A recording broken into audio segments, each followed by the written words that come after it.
This is Newsroom. Hello, welcome from Johannesburg here in South Africa. I'm Eben Jansen. This show is live. It's broadcast from our studios here in Auckland Park. We are also live on YouTube right now, where the whole show is always available on demand on our YouTube channel. Now today, we're back in Malamulele in Limpopo, where Cooperative Governance Minister Pravin Gordhan starts an intervention today. This after more acts of vandalism overnight. What is xenophobia? Is a question we ask the experts a little bit later. A concept we are battling to get our heads around, it seems, here in South Africa. In our book slot, we talked to Professor Raymond Suttner about his work, Recovering Democracy. And we close today with karting champion Gennaro Bonafede. But first, today's news with Katrina Milan.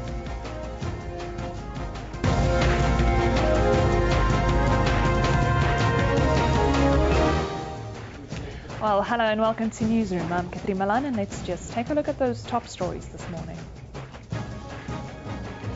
Limpopo police say they are investigating the burning of a high school at the Kakanwa village outside Malamulele. 4 classrooms were gutted last night. 3 other schools were also burnt earlier this week. Meanwhile, Cooperative Governance Minister Pravin Gordhan will today meet with all stakeholders in Malamulele, trying to return calm to the area. Residents are in the 4th week of a total shutdown of services in a quest to get a municipality separate from Thulamela. Gauteng police are still monitoring the area of Mohlakeng this morning following violent protest action yesterday. According to the police, things have returned to normal. Yesterday, the mayor of Randfontein local municipality's house, the local library and other municipal buildings were ransacked and burnt. The city of Johannesburg last night confirmed that Rea Vaya bus services will remain suspended and commuters will have to make alternative arrangements again this morning. Around 160 Rea Vaya drivers abandoned their buses on Monday without explanation. Commuters who have loaded money onto their smart cards can use them as debit cards in order to get a refund. Meanwhile, all Gautrain bus services have also been suspended due to a wildcat driver strike. Gautrain has confirmed that they are engaging with drivers and will keep the public informed. Train services are still running without any disruptions. Troops from Cameroon and Chad killed more than 200 Boko Haram militants in 2 days of heavy fighting in a major regional offensive against the Islamists from neighboring Nigeria in the town of Protocol. 3 militaries using ground troops and warplanes fought Boko Haram on at least 2 fronts on Wednesday, with hundreds of Islamic fighters reported dead as the conflict took on a growing international perspective. Still with international news, emergency workers in Taiwan are continuing the search for missing passengers after a plane crashed into a river in the capital Taipei yesterday. 31 people are confirmed dead. The bodies of the pilot and co-pilot have been retrieved from the wreckage. According to aviation officials, the pilot issued a mayday call moments before the crash. They, however, declined comment on a possible cause for the accident. And Ivory Coast powered into the African Cup of Nations final with a dominant 3-1 win over Congo.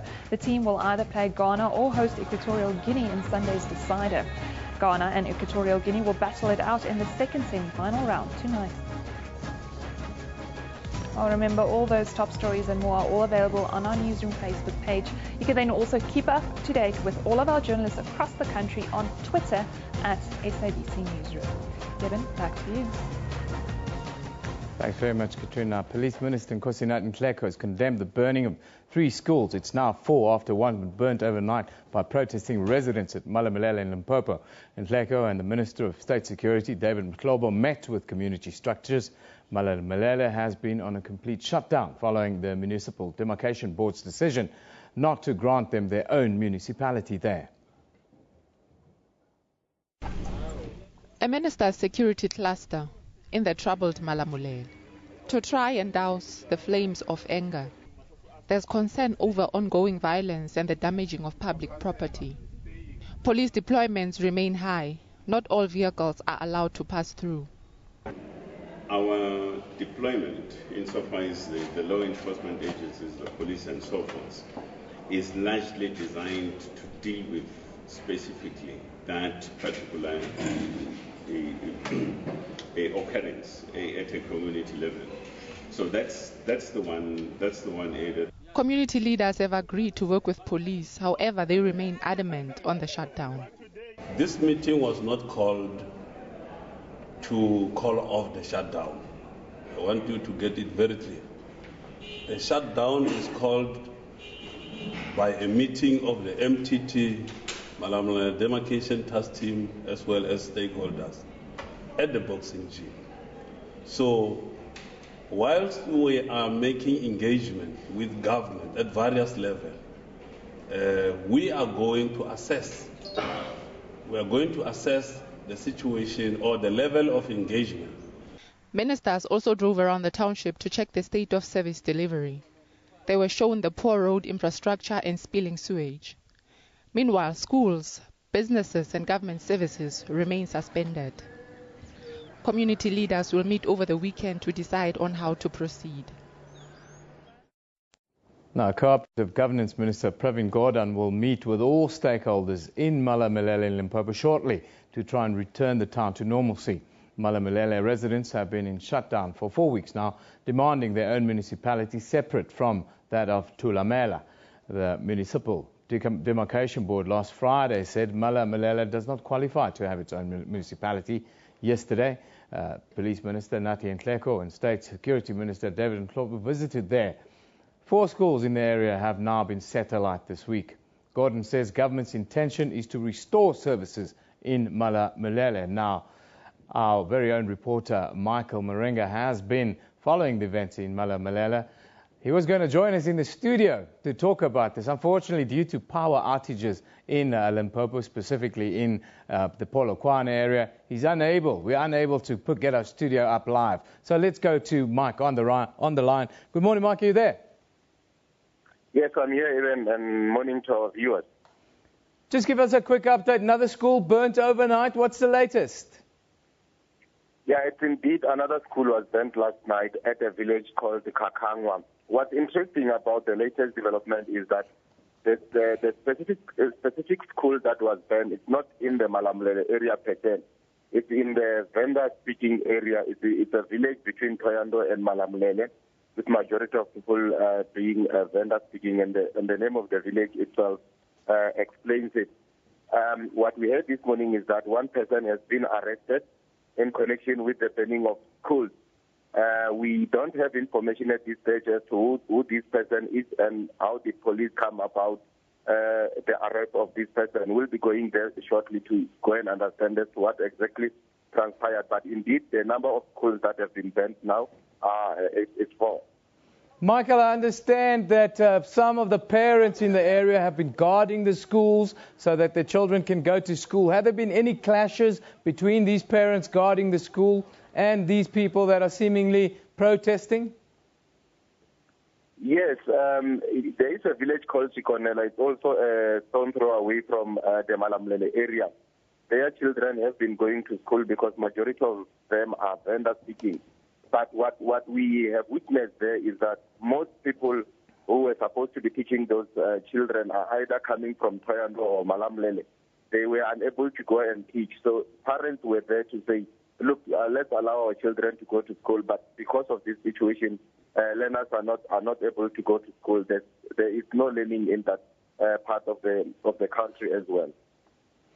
Now, Cooperative Governance Minister Pravin Gordhan will be for the second time in Limpopo and Malamulele in particular. What is the expectation there this morning? I understand you'll be attending this meeting as well? Yes, indeed. Yesterday, the resident or community leaders indicated that the minister that they are looking for in particular is Minister Pravin Gordhan, because he's the one who came a week before the announcement by the demarcation board. They want him to give them an alternative because they were told they do not qualify to have a stand-alone municipality. So they want Pravin Gordhan to come and explain as to what is the alternative in case they are not getting their own municipality, and also for the fact that they want him to outline the process to be followed going forward, or if this is the dead end. So that will be part of the deliberations that we're expecting in this meeting. Finally, Michael, tomorrow is the last day of this supposed shutdown that they call. What is the expectation? Do we have any idea what the plan is after that? Yes, how they've been operating for the past 3 weeks is that they will have a shutdown from Monday up until Friday afternoon. Then they will loosen up and allow people to go shopping. Those who are supposed to attend funerals and all that will be allowed. Shops will start operating as usual. But the latest development is that police have now taken over the cordoning of town. There are razor wires. We're not sure if shops will be open tomorrow. We're not sure if businesses will be running as usual. But what the community is intending to do is to allow processes to unfold, to happen as usual. They will meet again on Sunday to mend the way forward. Thank you very much, Michael Moringa, coming to you on the line there from Limpopo, because we've got power outages going on in the north of the country, particularly Polokwane. So we've been unable to get our studios up and running there. So he gave us that update on the line. Let's now have a look at your tweets.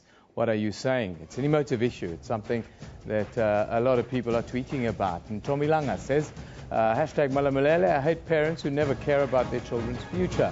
What kinds of parents are these? Disgusted. Where are the students? At the heart of the matter there, Tombi, nice tweet. Naira says, it's not Tsongas only who are fed up by Tulamela, even vendors in Kakanwa are fed up. Give Malamulele its municipality. That one from Naira. Maganyele Kucho says, I thought my Limp folks were peaceful people, but what's happening in Malamulele really opened my eyes. Bit of an awakening there. Mboni says, I agree. Had they known what's going to happen ahead, I'm skeptical they would even be burning school. Hashtag Malamulele. How do you view that? How do you view that, the burning of schools? Send us your thoughts at SABC Newsroom. That's where we interact with everybody. Now, today's picture comes from SA Fixed Income. Caption, stop hammer time. Hashtag Robert Mugabe. Now, everyone's had a giggle around the world at this picture. One should never do that. The statesman, of course, yesterday tripped over a step that he came down. It's a picture that's made his way around the world by now. And, of course, the controversy out of it was that some of the journalists were asked to delete the pictures on their phones afterwards. Anyhow, there's your pick of the day. Viewer pick. And then we have our tweet of the day from Nyakwa Rambin, who says, Mugabe doesn't fall on the ground. The ground fell on Mugabe. There we go. I thought it was something more to do with falling from grace, maybe? Robert Mugabe falling from grace? No, it wasn't going to be anything like that. Anyhow, let's take a look now at the front pages from around the globe. There you'll see now, South China Morning Post has the picture that shocked the world yesterday on their front page. That, of course, is an image of the Trans-Asia Airways flight that crashed into a Taipei river shortly after takeoff with 58 passengers on board. It has been reported that the death toll has now grown to 31, with 12 people still missing. The Jerusalem Post is reporting that King Abdullah of Jordan has pledged to wage relentless war on the Islamic State and step up his country's role in the US-led coalition after the murder of a pilot captured during a raid on jihadi targets in Syria. And in the United Kingdom, the Metro is looking at Rory McIlroy, who has reached an out-of-court settlement with former agents Horizon Sports Management, avoiding a drawn-out and potentially embarrassing trial in the Irish commercial court. Now, there you have the number on the front page. £16 million is what he apparently is going to pay. Some put the number a little bit higher with bonuses and earnings over the next 10 years. But that's the way of professional sport. It's all about the money now. Before we go to an ad break, let's just take a look at what's happening across and outside of our country today. Here in the city of Gold, Johannesburg, here you see it. Chamber of Commerce and Industry will brief the media on electricity supply and other issues. We stay here in the city of Gold. A memorial service for top billing presenter Simba Mere will be held at the Rema Bible Church in Randburg. That's at 3 p.m. today. Then in the capital Pretoria, private memorial service for 3 members of the Van Breda family murdered in their Stellenbosch home will be held at the Dutch Reformed Church in Motorsport Park.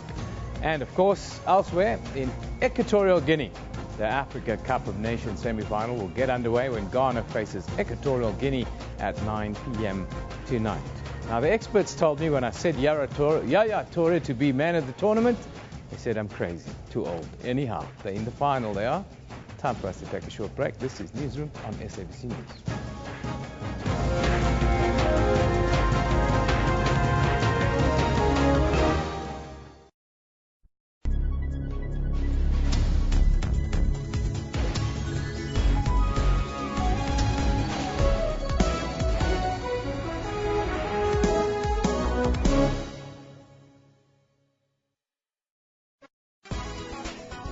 The session musicians, you want a particular sound on your record.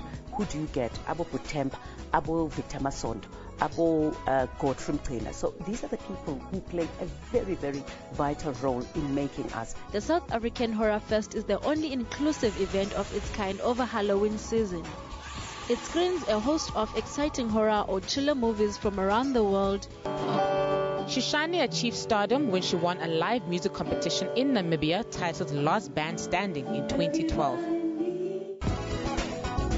Join Musam Khalifi on Afro Showbiz every Saturday at 19:30 CAT.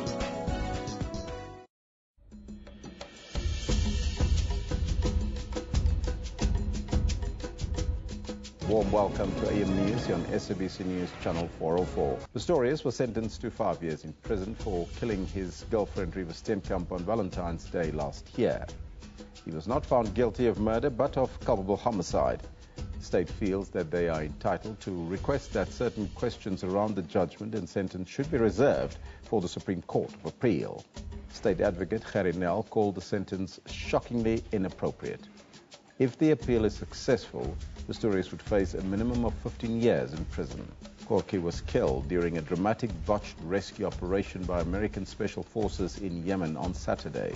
Corky's wife, Yolandi, says the family has chosen to forgive and rejoice in the memories of her husband. At 5:59 on Saturday morning, I told Yolandi, the waiting is almost over. You give it that kind of optimism, and 2 hours later you get a call to say he's not anymore. It's devastating. I'm very sad for her, but she's a very strong woman. That's AM News, daily at 10 a.m. on SABC News.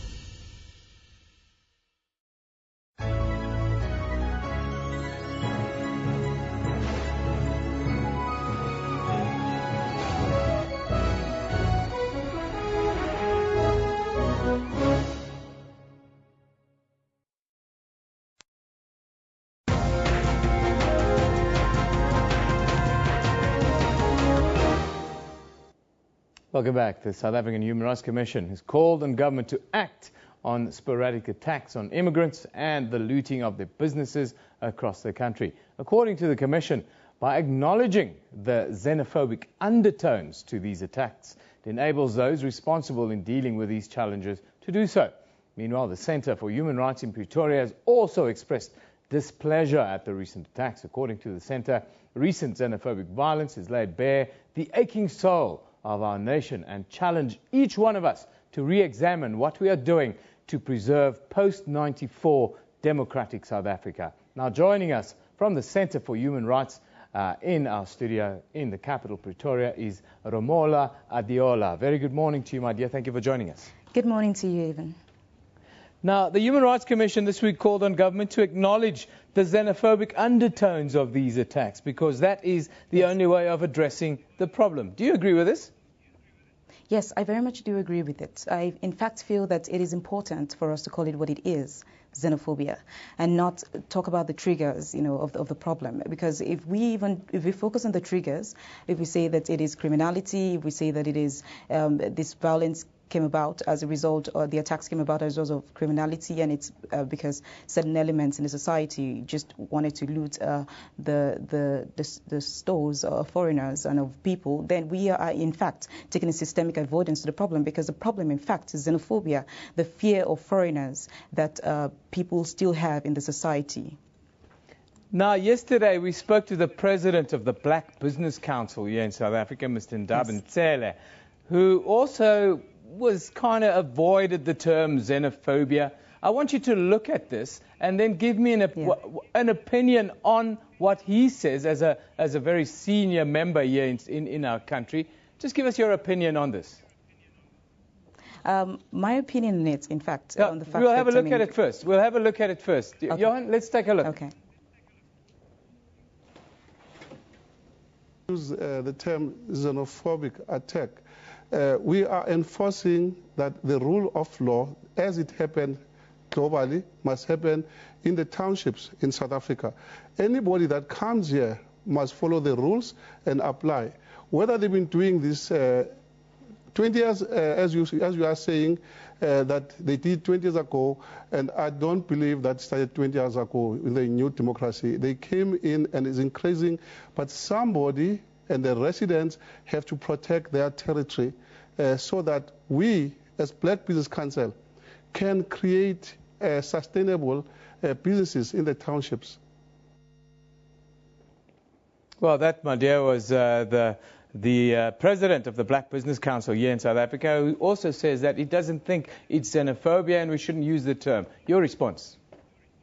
Yes, I would say that, in fact, it's quite a pity that there has been that avoidance, the fact that, and the fact that the government has, and top government officials have said that it is not xenophobia, when in fact it is xenophobia, just avoiding the term itself and not dealing with the actual problem. And this is, I suppose, is not even the first person to have said it. I mean, there are also other government officials that have said that. But if we do not face the actual reality, if we do not call a spade, if we not say that the problem is that people are afraid, or rather they have that fear of foreigners taking over the jobs, taking over their livelihood sustenance, perhaps within society. If we do not face the true picture and call it what it is, then what would keep happening is that these attacks would continue, but not just that it would continue. People would feel that the government is not really doing anything as regards foreigners. So then there wouldn't be, and if the government is not doing certain things about foreigners and protecting them in the society, then we might not just, this just might be the beginning of the problem. We might not just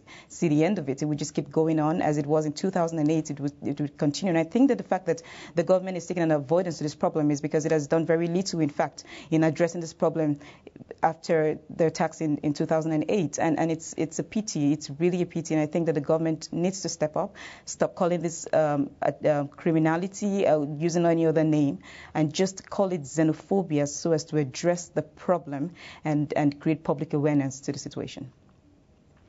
Is there a hardening of attitudes within the foreign community in South Africa and then outside of our borders in other African countries because of what's happening?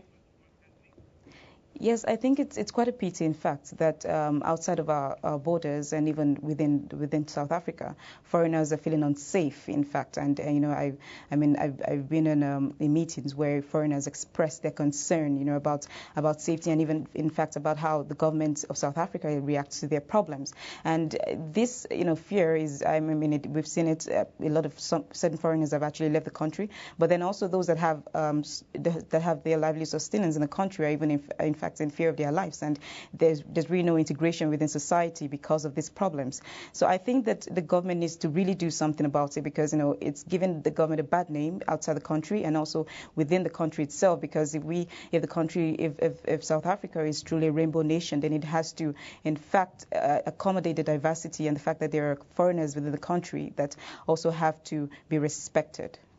As the Center for Human Rights, how often do you deal with cases of xenophobia? The Center for Human Rights, as you may be aware, is it's a non-governmental organization, but then it's an academic institution within the University of Pretoria. And we have a xenophobic project on xenophobia. And through that project, we've actually we made a report in 2009, and we've actually also been at meetings with government officials as regards the issue. So we've actually been working in that regard, and also we're also planning on having awareness campaigns, because we feel it's really important for the government and for the people of South Africa as well to live up to the virtues of Ubuntu and respect people and foreigners within the community. What else would you like to see happen immediately for us to address this?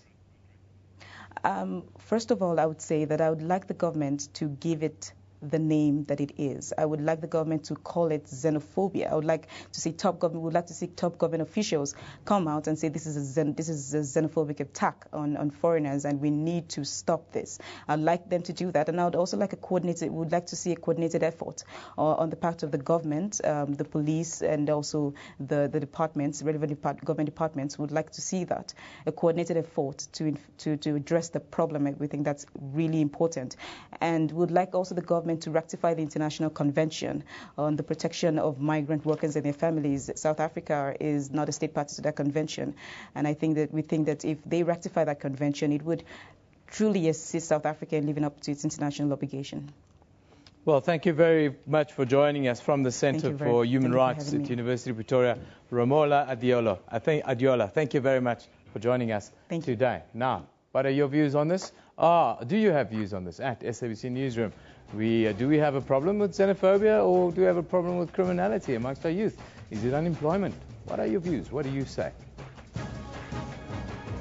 Some of it, it's getting worse. Pearl Magabani, this taxi violence business is just out of control. Hi, man. Now, this is a different story, of course. This is taxi violence that's seen a shooting yesterday and so forth. People can't get on the buses, can't get on the taxis. How do you get to work? Illuminati says taxi violence, amongst other things, like really? No, man. People need to abandon the taxi system completely. Unfortunately, Nati, I don't think it's possible in the short term in South Africa. Marcus Tucker says, Waterfall people know that you can never run away from Joburg taxis.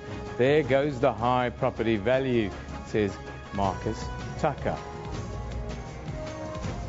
Some of the issues around taxi violence we've been dealing with here in Johannesburg. Other issues around transport, rail bus strikes and so forth. It's been difficult for commuters to get around, but let's have a look at what's on our Facebook page. What are we focusing on there? You'll see more than 100 suburbs on the West Rand, Randburg, Johannesburg, South, parts of Johannesburg North and Soweto will be without water for 25 hours this weekend. Then Taiwan's aviation regulator today ordered all operators of ATR planes in the country to conduct special checks on their aircraft a day after Trans-Asia Airways plane crashed and killed at least 31 people.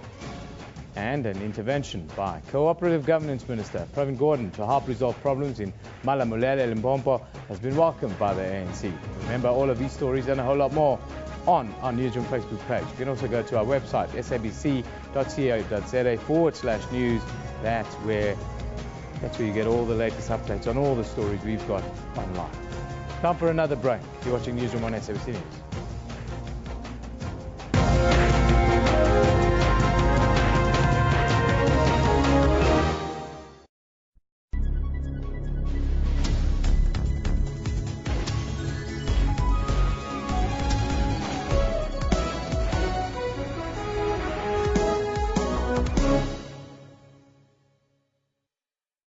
Could be a gloomy Christmas for many South Africans whose jobs are on a knife's edge. But the concern this time around is that there's certainly a spike and all sectors of the economy face risk. Solidarity is involved in 45 different retrenchment exercises, and it cuts across all sectors. While most retrenchments are expected in the mining and manufacturing sectors, analysts say the public sector will not escape. So people are now sitting on their hands because the future is very uncertain. Primetime News, daily at 6 p.m. on SABC News. Zoom into Africa. This is Seychelles. The president is Mr. James Michel James. Seychelles got independent from United Kingdom on 29 June in 1976. The population is over 80,000 people. One of the major languages spoken is English. Monetary unit is the Seychelles rupee.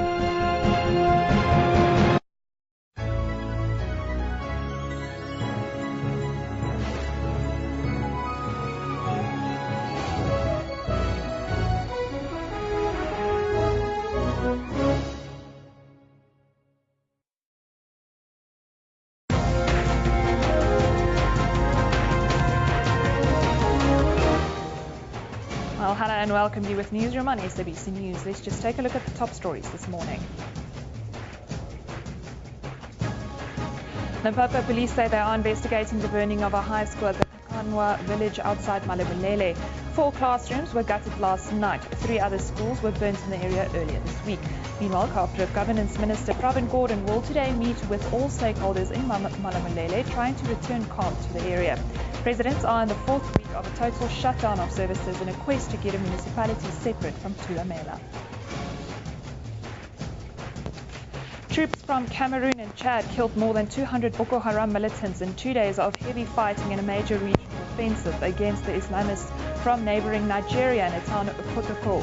3 militaries using ground troops and warplanes fought Boko Haram on at least 2 fronts on Wednesday, with hundreds of Islamic fighters reported dead as the conflict took on a growing international perspective. And emergency workers in Taiwan are continuing to search for missing passengers after a plane crashed into a river in the capital, Taipei. 31 people are confirmed dead. The bodies of the pilot and co-pilot have been retrieved from the wreckage. According to aviation officials, the pilot issued a mayday call moments before the crash. They, however, declined comment on a possible cause for the accident. And the news just in, 4 illegal miners have been shot and killed in Crystal Park and in Benoni near N12 on Gauteng's East Rand. We'll have more on that story as the story develops. Yeben, over to you. Yeah, thanks, Katrine. We've dispatched a reporter to that area and hopefully we'll be live with her shortly. But now, in Recovering Democracy in South Africa, researcher, analyst and commentator Professor Raymond Suttner uncovers the strengths and fundamental values of our democracy, and while also looking at a wide range of contentious issues that currently preoccupy South Africans. He does not leave the reader with a sense of powerlessness or pessimism, which is quite rare in South Africa today. But in our weekly book slot, well, the author, Professor Suttner, joins us in studio to talk a little bit more about recovering democracy in South Africa. Good morning, Professor. Thank you very much for having me on the show. Fantastic to have you here. Not your first book. I want to first talk about yourself a little bit to sort of set the scene. Yes. You were jailed, I understand, for underground activities as an ANC operative back in the day. You wrote about that. Just tell us a little bit more about yourself as the author and how your past has inspired your latest work. Well, I was in jail twice and house arrest for about 11 years in total. But I've also been an academic, so I've tried to always make sense of what is going on, and to have, when I write a book or an article, I always have an agenda in mind. I try to empower the reader to understand, because I think what we have in South Africa is people look at something and they say, oh, this is so depressing, I am very distressed. And I've tried to speak to those types of readers and provide explanations. So I've addressed questions like our constitution, the type of democracy that we've got, questions of leadership. What type of leadership do we need? What is ethical leadership? What does it mean to behave in a manner that people can take as a role model? And I've also looked at history, at Mandela's legacies, and I've tried to interpret them, I think, slightly differently from simply saying he's an icon. I've looked at Chief Luthuli and other people. There's often negative sentiment, and in my opinion, a lot of it is driven through our media here in South Africa.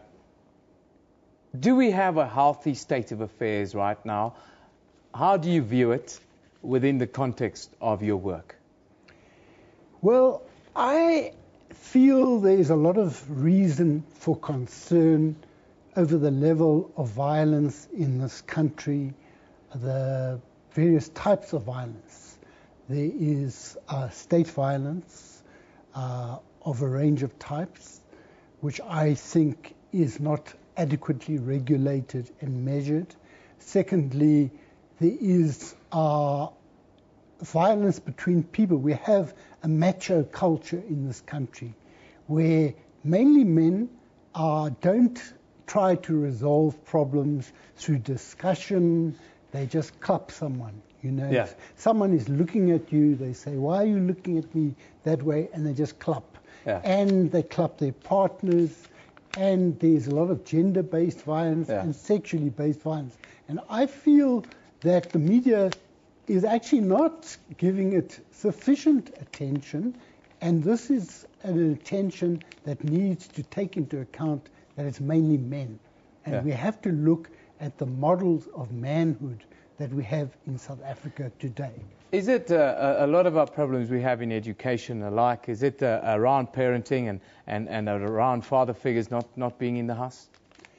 It is partly around that, but it's a question of what type of relationships we see as appropriate between men and women. And when we look at the television screen, the imagery of masculine heroes, are those masculine heroes actually assisting us to make young boys model themselves on people who will be gentle? The idea of manhood shouldn't be just rough, tough. It should also be gentle, tender, and concerned about others. Concerned about others and empathy for others. I want to ask you the question because we're dealing today with quite tough issues here in South Africa. We're dealing with attacks on foreign nationals, which some quarters of people call it xenophobia. In other areas, it's not xenophobia. We've had a discussion around that. I'm sure you must have listened into some of that. How do you view that? And then also, how do you view other types of protests that we see around the country? You see, I think it's very important to go back to why we wanted freedom in South Africa. Freedom is not something just for the black people of South Africa, just for the white people of South Africa. We fought against it being for the white people of South Africa. It is a universal, indivisible freedom. And what is now happening with these attacks on foreigners is that we are really spitting on the conception of freedom that was inaugurated in 1994, that no human being would be treated without proper dignity. No human being would be subject to violence, whether they come from Somalia, Pakistan, Ethiopia, whatever it happens to be. So I feel that this is very concerning and we need to address it. Now, when you also refer to people burning down schools, things like this, now, when people are living in conditions that are dehumanized, with sewerage running in the streets, they say absolute power corrupts absolutely, but absolute powerlessness also has a demoralizing effect and sometimes leads to these outrages, like the burning of libraries, schools, health clinics, things like that. Now, in your book, the thing that stands out for me, because I'm always looking at solutions rather than just problems. Talk about self-empowerment. Is this the key for us in panel beating a way forward for us? Well, I don't think we can panel beat, because panel beat is quick. What I believe is that we've got to try and identify the problem. And the problem for me is to defend our constitutional rights and to defend legality. And there are a lot of people who are interested in doing that, people from faith-based organizations, sections of business, workers, civic people. We need to all join together and say we want the democratic gains of 1994 to be safeguarded and fully restored and build our South Africa on that basis. Well, I thank you for joining us today, Professor Suttner. We've got some breaking news, so I've got a cut to that. It's a topic quite close to my heart and something that we could continue talking about for some time to come. But thank you for joining us today and giving us an insight into a book that most of us here in South Africa should have a look at. It's called Recovering Democracy in South Africa, and it's written by Professor Raymond Suttner. Now for the breaking news in Benoni. 4 illegal miners, they say, have died and 3 been injured. They've been taken to hospital. Now, for a quick update, let's cross to our own reporter, Gillian Pillay, who's having an interview there with the police. Very good morning to you, Gillian, if you can hear me. Just set the scene for us before you do the interview. Very good morning to you, Eben. Yes, details are still very sketchy at this stage. What we do understand is that there was some infighting among rival gangs, rival illegal mining gangs here in the area. We understand that 4 illegal miners are dead. Along the stretch of road where we are here, between Davidton and Benoni, there are 2 bodies. There's another body further inner, close to the shaft in the Veld area. We understand that the police were tipped off by one of the miners about, the infighting here last night. 5 have been arrested, but of the 5, 3 have been hospitalized. Though that's the details that we have for you at this stage. You'll remember this area as largely a mining area, and there's a whole lot of deserted mines here. So it's not the first incident where we are called out, where illegal miners are either trapped or are embarking on these kinds of activities. We also know that the Department of Ministry, Mineral Resources, have been at loggerheads to try and, curb and safeguard against these kinds of activities that have been happening here for quite some time. So as I said, details are still sketchy. In the next crossing, we'd like to talk to an official from the SABC who could give us some more details on what transpired here over the course of last night that led to these fatal deaths that we see here along the side of the road and in the mining area behind us. Back to you, Eben. Thank you very much, Gillian. We'll keep you updated. Top of the hour, we'll be back with Gillian. That's in about 15 minutes' time to give us another update there. Thank you, Gillian Pele, on the spot there. 4 miners confirmed dead, 3 more in hospital. The numbers are expected to increase as they've been fighting between mining gangs, they say, overnight, who are mining illegally on the East Rand there, the sort of Davidton area. Now, finally, something a little bit closer to my heart, which is motor racing. Gennaro Bonafede is one of South Africa's biggest motorsport stars. Gennaro made his entrance on the kart racing scene at the tender range of only 5 years old, and early on in his career, he started collecting gold, winning the cadet class championship in '96, and 10 years forward in 2006, becoming the youngest driver to compete in the ROK World Karting Championship. He currently races for the Audi South Sasol racing team, and is a well-established DJ, they tell me, in the local scene. He joins us now in studio.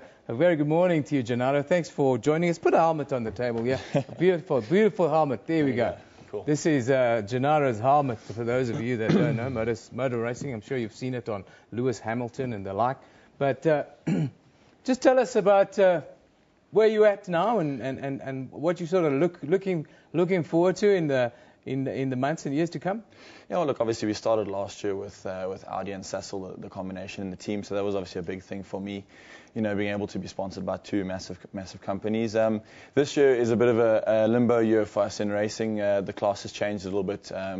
Competitors are a little bit tough out there, so we're looking forward to big things. Hopefully from 2016 on, obviously the goal is to go overseas. That's the end goal for everybody. But other than that, I've had a great run so far in my career. I've been, obviously was lucky to start at a young age, and we do what we got to do.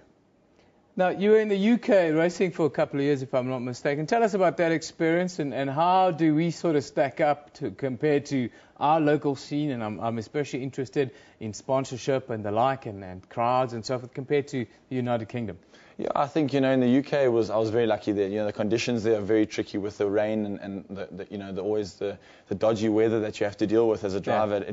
It allows you all sorts of new things to try and do. So I think there the competition is hectic. They've got a lot of money invested in motorsport in the UK, which we are, now sort of understanding. So, it did me a lot of good. I think for me it was lovely to go over there, and also raced in Italy and Germany as well.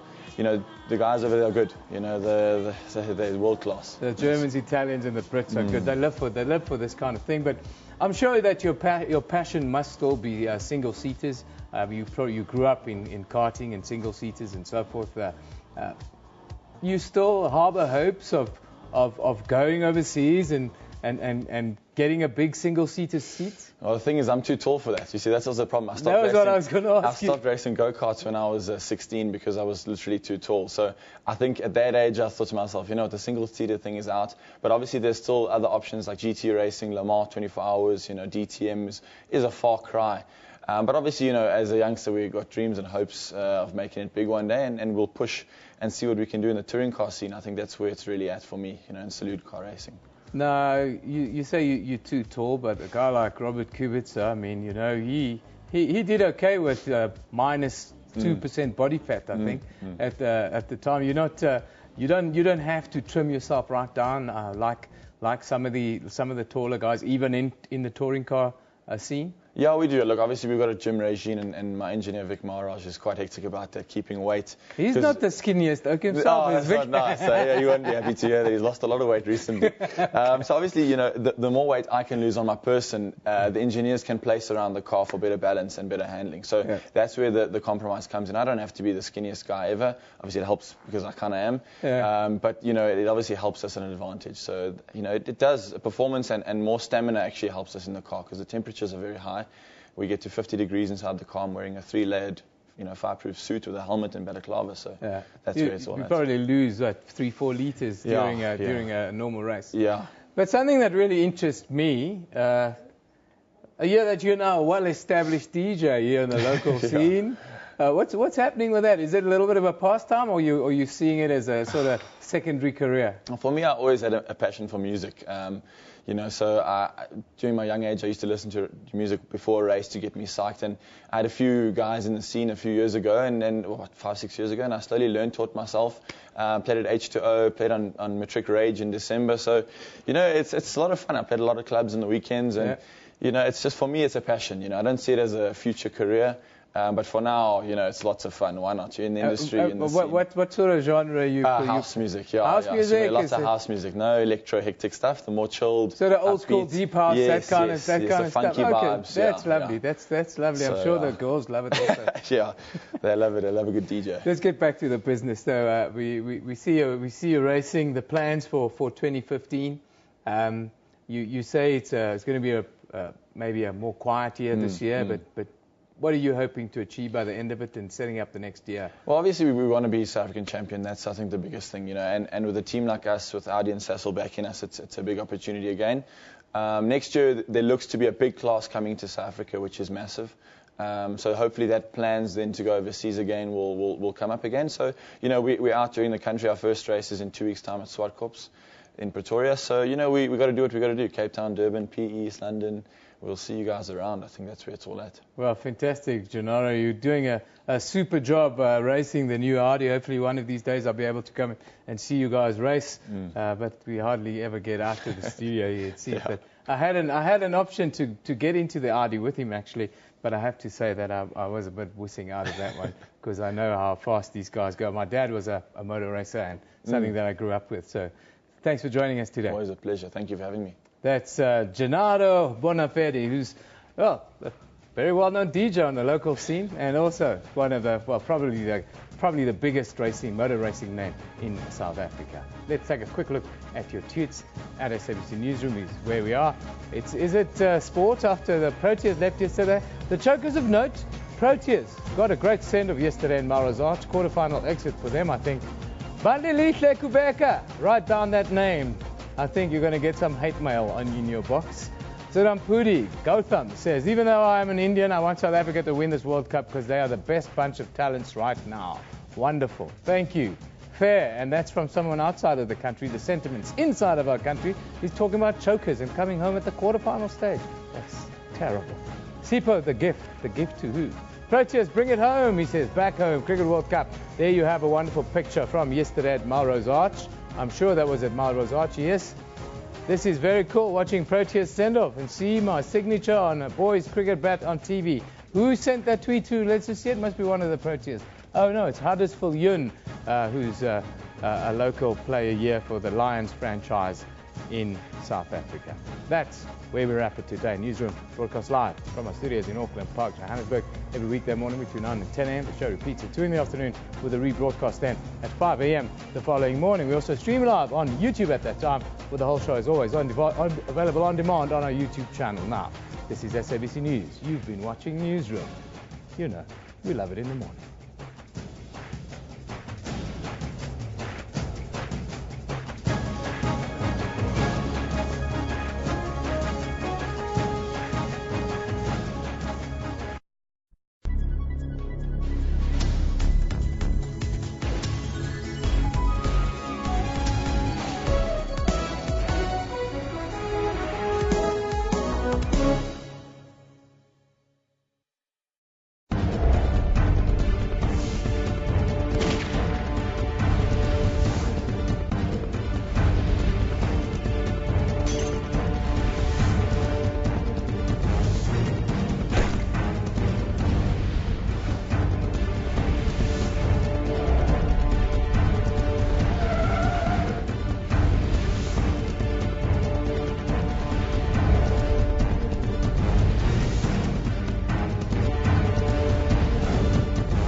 Let us go to this dolus issue, dolus eventualis, dolus director.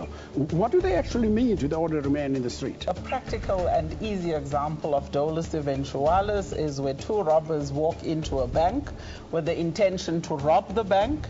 They reconcile themselves that should the teller press the panic button, they are going to pull a trigger and kill. So the intention is not to kill, but the intention is basically to rob the bank. That's Rights and Recourse, Sundays 2 p.m. on SABC News.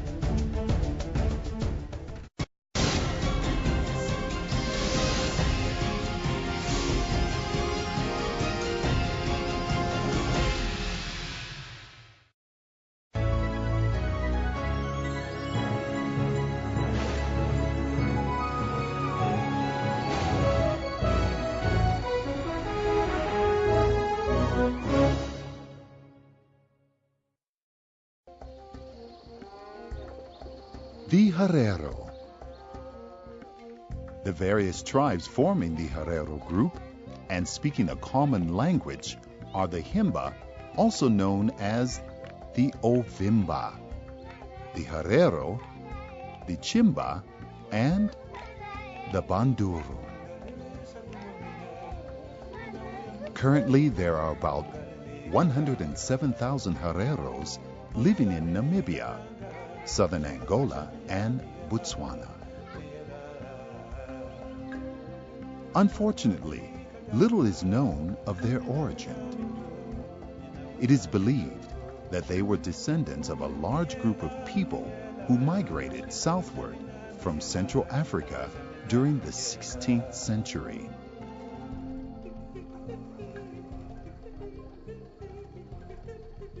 Their traditions clearly show that the origins stem from the Great Rift Valley in East Africa. At some stage, they divided into two groups. One crossed the Okavango River and entered into the Gobas area east of Windhoek, Namibia. In 1842, some Herero chiefs joined forces with Nama and Olama tribes to organize a resistance against the Namas.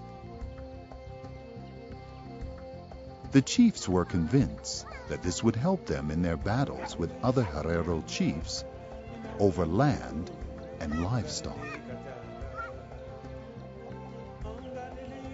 German settlers established their presence on the coast of modern Namibia and soon moved inland as they begin to consolidate their occupation of the area.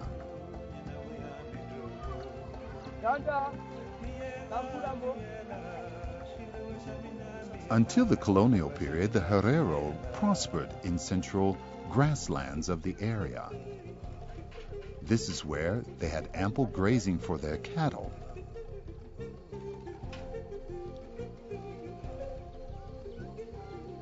During this period, large number of Herero fled into the safety of Botswana. But since independence, some of these people have begun to return to Namibia. The Herero are proud cattle farmers who measure their wealth in cattle. The importance of cattle to these people is evident in the Herero women's dress.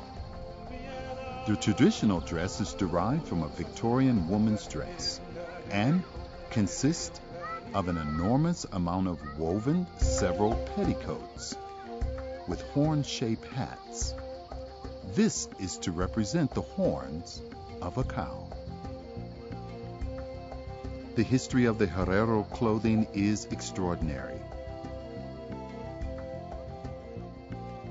The missionaries who first introduced the Victorian dress, which the tribes gradually accessorized by adding cow horns as a headdress.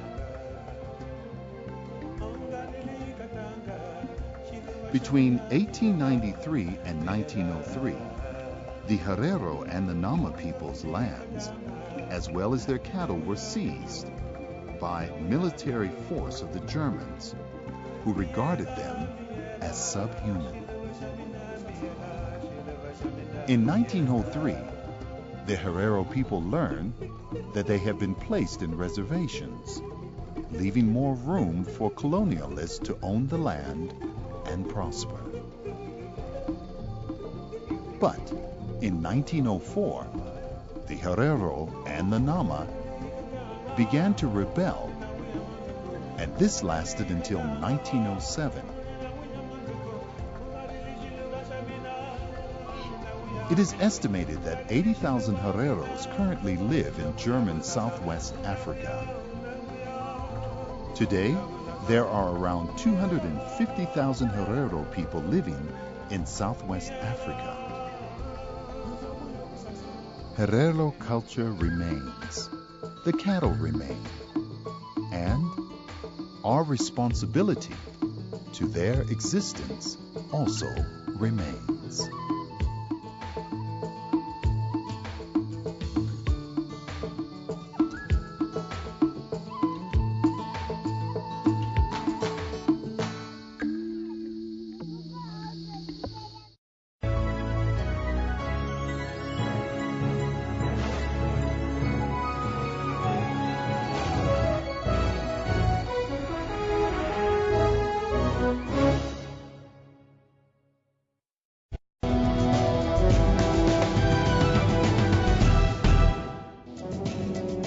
Type 1 diabetes happens when your pancreas stops working, so the body does not get insulin anymore. I have diabetes. My life is changed. I was in a total state. Too much food, too little exercise.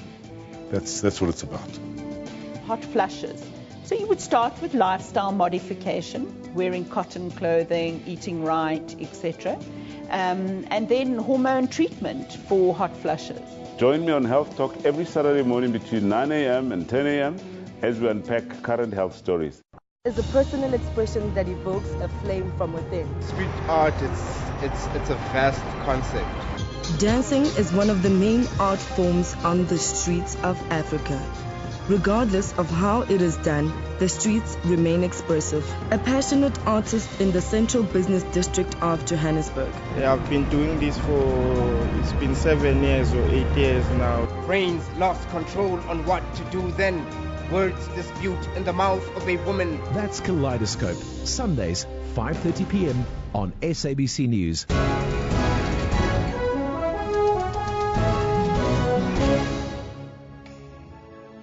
The judge slammed corruption